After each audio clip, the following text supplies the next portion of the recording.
Welcome back to my channel. I'm sorry if it's a little blurry, like baby had my phone, fingerprints, all that.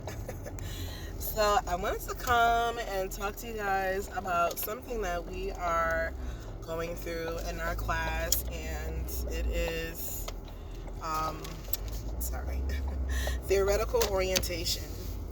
Ooh, the big, like, do you know who you are as a counselor? So what is your theoretical orientation, right? How do you figure out what that is?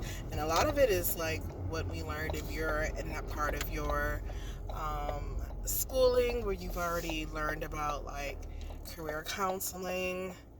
So a lot of it is looking at your values, um, what you believe about human nature. Do you believe that uh, everybody's issues would be solved if they just learn to control their thoughts, their behaviors, or if they explore their past? And then from there, it's like so many other things that you can do. So personally, I go the more psychodynamic route. I think that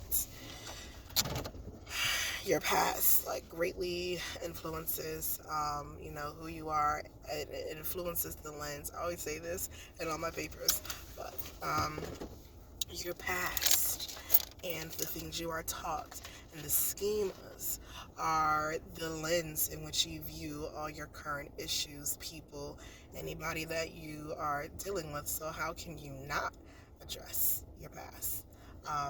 Yeah, that's just, that's me.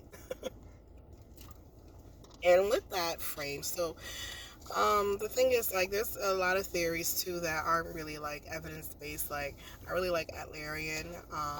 So there is a push now to make it more evidence based. But it's a great theory because you can add skills. You can add DBT, CBT, and all those other things to that when you're using it. So, and don't get scared, because when you think theoretical orientation, depending on where you are in your journey, it's easy to be like, oh my God, I have to always work from a psychodynamic perspective. I have to always work from a CBT perspective. I have to always work from a behavioral or a cognitive perspective. But what if that doesn't serve the purpose of your client? So you have to be able to be flexible in your basically your theories, your modalities. Know enough that you can um, pull from enough places if you have to. And don't be afraid to use like therapeutic silence. I feel a sneeze coming on. Hold on. Okay, yeah, it was a sneeze. So don't be afraid to like use therapeutic silence and honesty. Um, I had one client who was just telling me like some really intense stuff, and I was just like, I had no other response at the moment, because how we came about was just like a happenstance that I happened to be at the office, and all these other things like just made it so that I saw her. Um, but at one point, I just kind of was like, wow. Like, and there is a word for it. It's congruence. Like, you're just being genuine, and you're being yourself. So it is a therapeutic intervention. But in the moment, it doesn't feel like one. And I was just like, wow, you have been through some stuff. And I don't really have, like, anything to add to that other than to say, like, you didn't deserve it. Um, and, like, your feelings are valid, So, and that was genuinely how I felt. Like, I was stuck, yes. But I was just like at that moment, based on the things that she was saying, people tell her all the time it's your fault. So I was just like, wow, like, it's anybody who has gone through what you have gone through would feel this way. So, like when you're stuck and you're in your theoretical orientation, you're in that CBT mind, psychodynamic mind, and you're stuck, it is okay. It is okay to be stuck. But that is why you should also have a working like your go-tos. And I'm still early on, so internship one. But I do have some go-tos that I like DBT skills, Wise Mind, and I'll do videos like explaining what Wise Mind is and maybe put some infographics. But and y'all, I promise it won't come like next year once I'm licensed. It'll come now.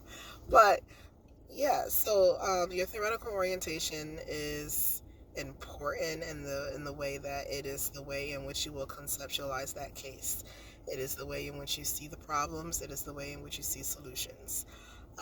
It is not the end all be all because you will have a client who, um, maybe they're borderline, and while psychodynamic is great because you explore past, maybe they're not stable yet where they can afford to um, you know, go through their past and have it be beneficial to them.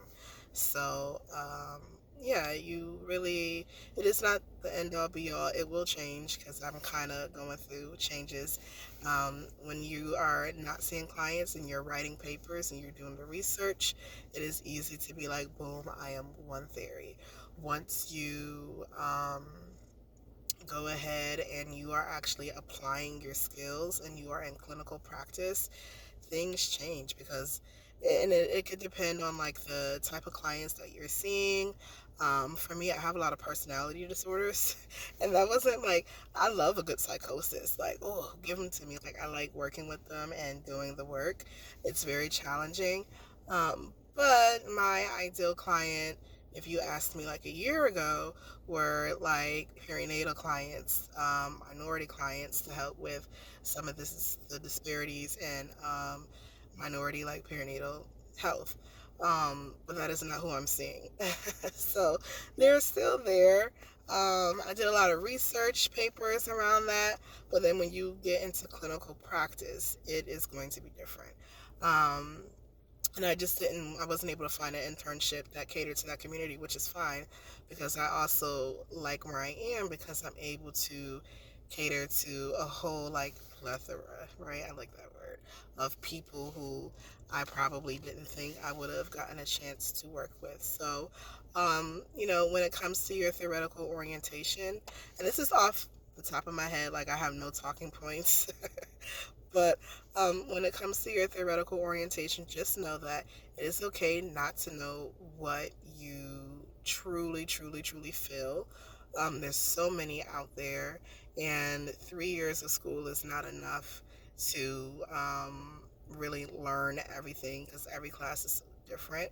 Every client is different when you get to internship. So it's okay, but also be open to the fact that it can change, open to the fact that um, you're not going to have all the answers, and be open enough to learn from like a little bit of like every theory.